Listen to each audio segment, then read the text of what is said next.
Okay, so there's been this hype going on about this code editor called Zed, and I wanted to try it out. Even one of my subscribers even asked me to create a video on this as well. Well, shout out to Sleepy Raider for suggesting this. Now, before I continue, I want to say something. This video is actually sponsored by Zed themselves. But wait, before you go, this ain't gonna be like those other videos where they just talk about the features and call it a day. I'm allowed to create this video however I want, and I'm also allowed to give my honest review on this. And so instead of just talking about its features, we are going to take a deep dive into how the UI looks, see how customizable it is, and how easy I can make my developer life with it, and then share my honest opinion about it in the end. Well, with that said, let's get into it. Okay, so let's search up Zed Code Editor here. And looks like this is their website. Your last next editor. Well, that's a nice header. Zed is a minimal code editor crafted for speed and collaboration with humans and AI. It has AI built into it, and it's open source. That's nice. And looks like they got some extensions as well. Well, I'll check them later when I'm trying it inside. Anyways, let's download this thing and see how it goes.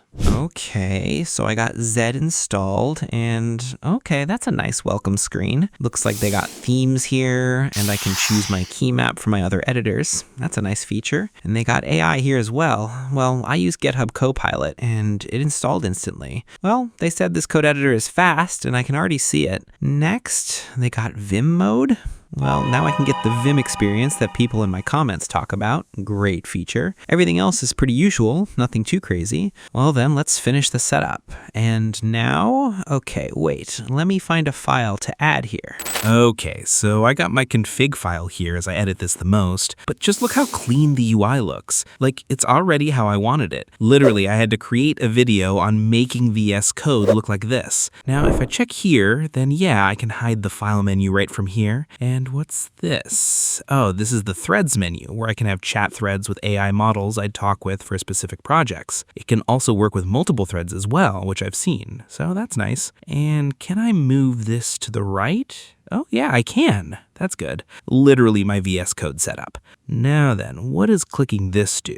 Oh, these are the controls, and it has the minimap feature. Trust me, if you're working with huge lines of code and want fast movement, this is going to change your life. Anyways, what else we got? We got inline diagnostics, let's enable that, and we got Vim mode here as well for the mighty Vim users. Now what's this stuff? And looks like we choose our AI provider from here. Well, I got GitHub Copilot, and looks like it's already available. That's nice, that I can just pick whichever AI model I want, and looks like they support local models as well, which is nice. And looks like this is the chat panel. I can see all the models I got right here, and yep, I can resize it. And I think with this, I can close it. Yep, simple as that. Okay, wait, so while I was editing this video, Zed literally dropped a new feature called terminal threads. Now, what's this, you might ask? Well, you know those CLI coding agents like Claude Code and other terminal-based AI tools, right?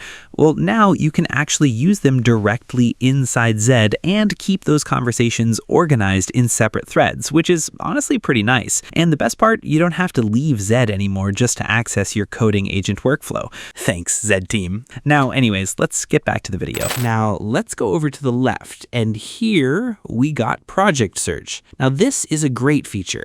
I can literally find all the lines of code containing the same word and then just change them instantly. Then is this control panel, and people can collaborate here. Now next we got the built-in Git panel. This is nice to see everything just in one place. Well, I ain't using Git right now, so I don't need it this time.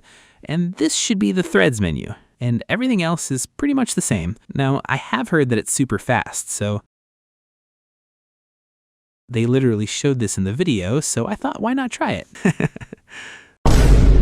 Okay, now let's check settings. Now I know there's a huge list of settings, and if I talk about all of them, then this video would go over 30 minutes long. So I'm just gonna talk about the ones we actually want. So we are going straight into the appearance section. Now for the theme mode, they got dynamic and static options, which I don't really see everywhere, but it's nice that they have it. And we can pick our theme from here, but I'll download my theme later. Same thing applies for icon themes as well. Next, we got fonts. Now, what I like is that I can change the font not only for the editor, but also for the whole app as well. I really like this feature they added. And I can adjust the size and weight too. And so I got my font ready, just like that. Next, we got the editor menu. Here in the toolbar menu is what I'm most interested in. If I don't like the breadcrumbs, which are these, then I can just turn them off. Same goes for quick actions. And you can also toggle these to disable them too. Next is Vim mode. Now, I don't want to touch it as it's great how it is, and I feel like if I change anything, the Vim community might eat me out, so let's just keep it like that. Next in this menu, I like how they got this thing called Prettier built in. If you don't know what it is a code formatter that not only makes your code look good, but also helps keep everything clean and organized. So if you use it, then you can turn it on. Next is Windows and Layouts. This is where you can basically remove any buttons that you feel you don't need. So you can remove the project panel, language button, cursor position button, and all that stuff you don't need. Now, there are so many things you can remove here, so I ain't gonna talk too much, but you get my point. Next are panels, and just like the last one, yes, you can remove all the stuff that you find annoying or don't need. Then we got the collaboration feature. This is basically just like Discord, if I gotta say, but I don't have anyone, so no use for me. Now, I haven't checked the AI part yet, so this will be a fresh experience for us. And wait, I can disable the AI feature? This is like a dream come true. With one click, all the AI stuff just goes away. How crazy is that? Well, this will be helpful when I'm learning any new language and the AI can't come and mess things up. And yeah, that's all I had to show from the settings menu. There are a lot more, but you can check those out. Now let's see how the AI agent is. Let's type a simple hello. And okay, it was fast, but it's just Copilot at the end, so nothing too special. But it's still a great feature if you're into vibe coding. You can also select which profile to use and create one specifically as well, which is nice. But if you're like me and just like having a simple coding space, then we don't really need it. Okay, now it's time for extensions. And if you know this channel, then you already know which one I'm going to install. So let's check the icon themes first. And yep, it's already on the top. And yeah, it's on top here as well. Well, then let's install it. And looks like the theme changes dynamically. Want to see something?